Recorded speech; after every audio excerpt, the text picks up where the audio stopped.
The morning sun had barely risen over the military base when General Harris walked through the main corridor, his boots echoing across the polished floor.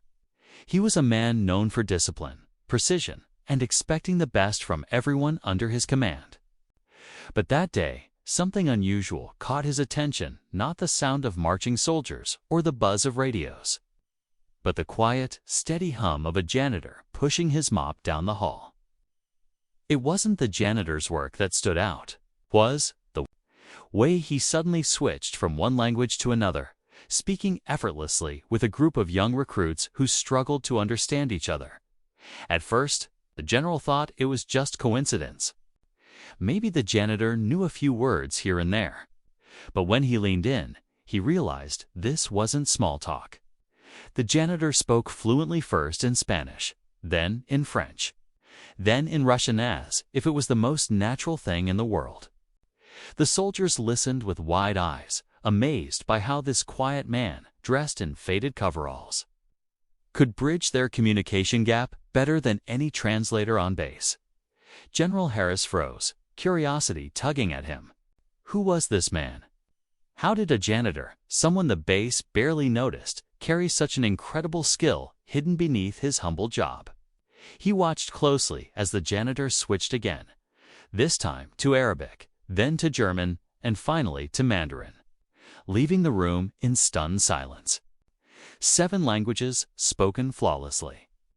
From someone who had never once drawn attention to himself, the general's stern expression softened, replaced with something rare: intrigue.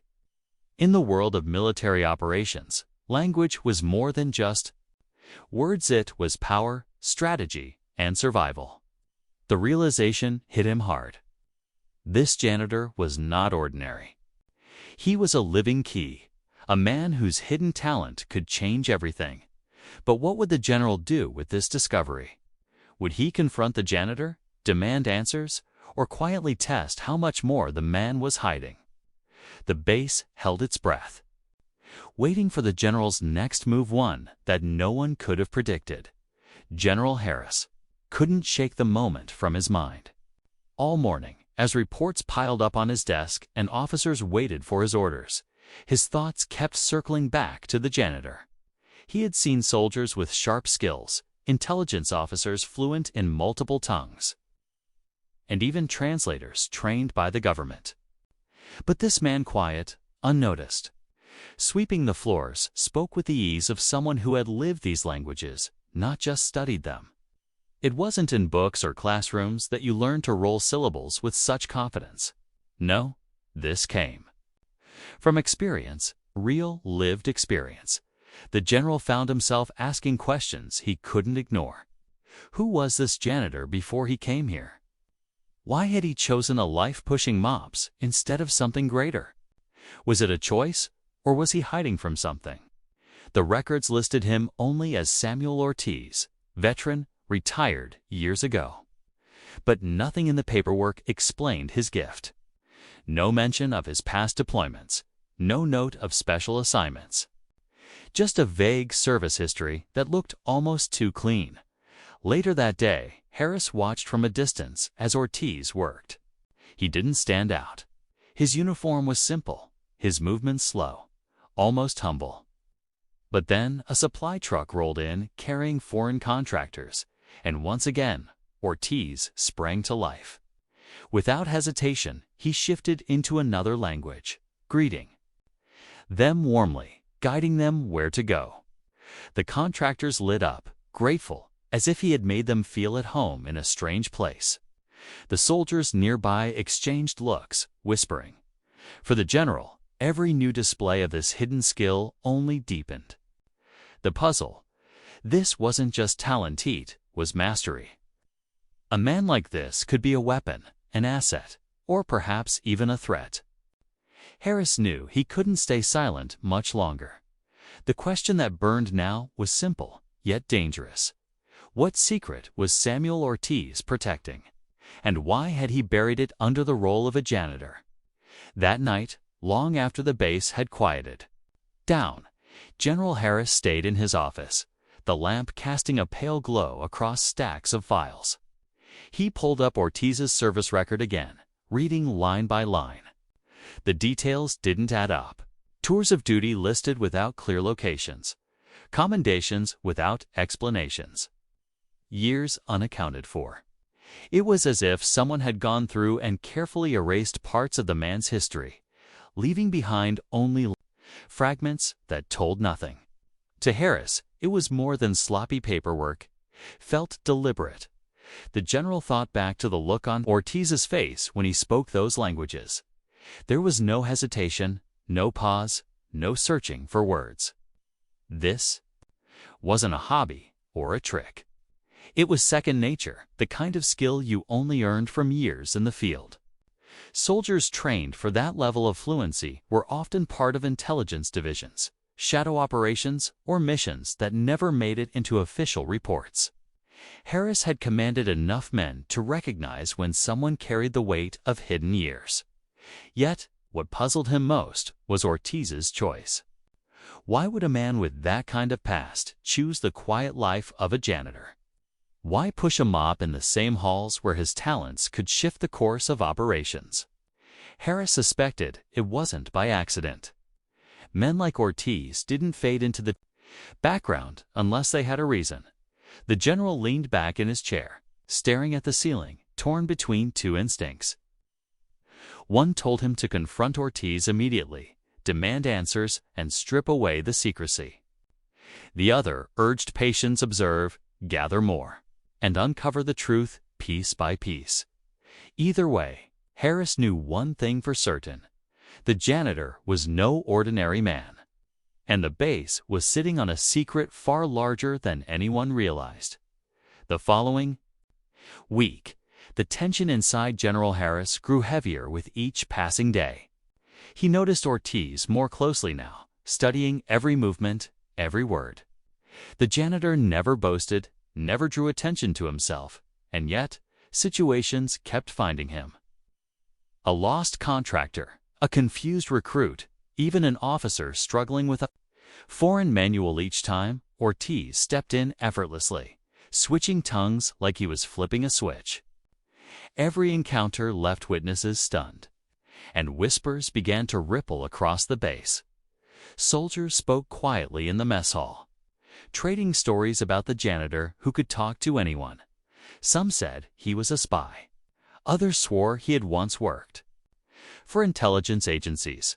The mystery grew larger than the man himself, and Harris could feel curiosity spreading like wildfire.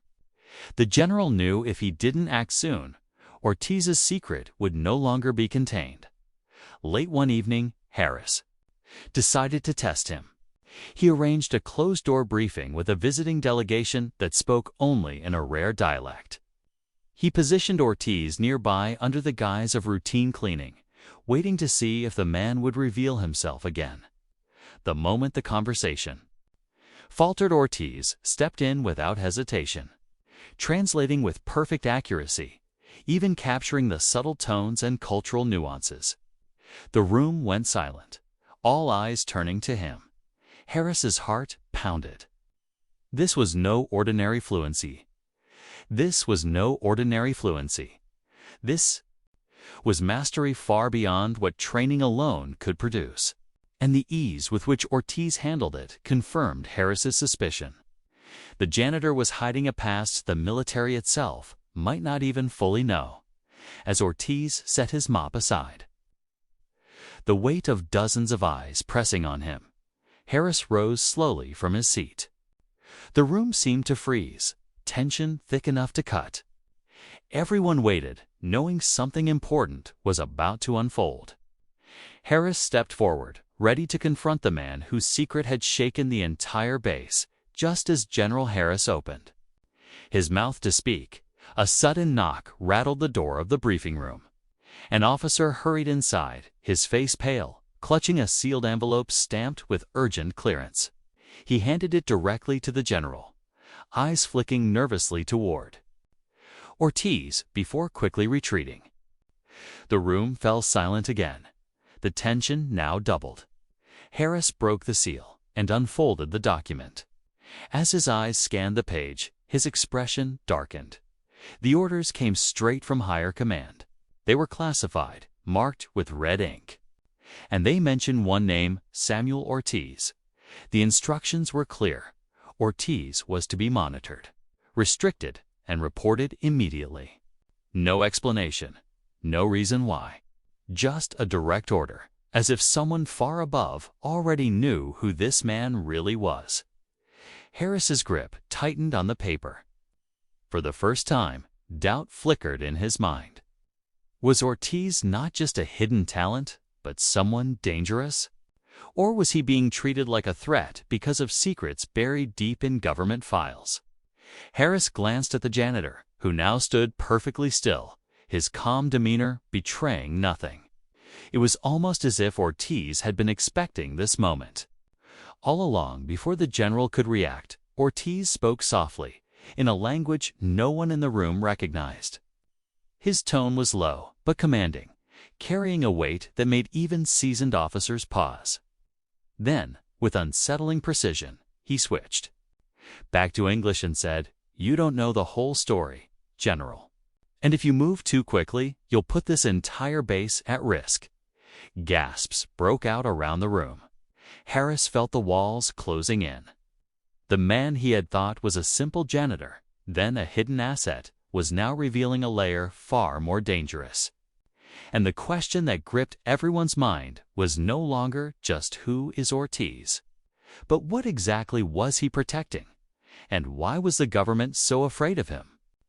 The silence in the room felt endless, but General Harris kept his eyes locked on Ortiz. For the first time, the janitor set down his mop and stood straight, no longer hiding behind the posture of a worker. His presence shifted calm, steady, but undeniably authoritative. Then, with a quiet breath, Ortiz explained, "Why?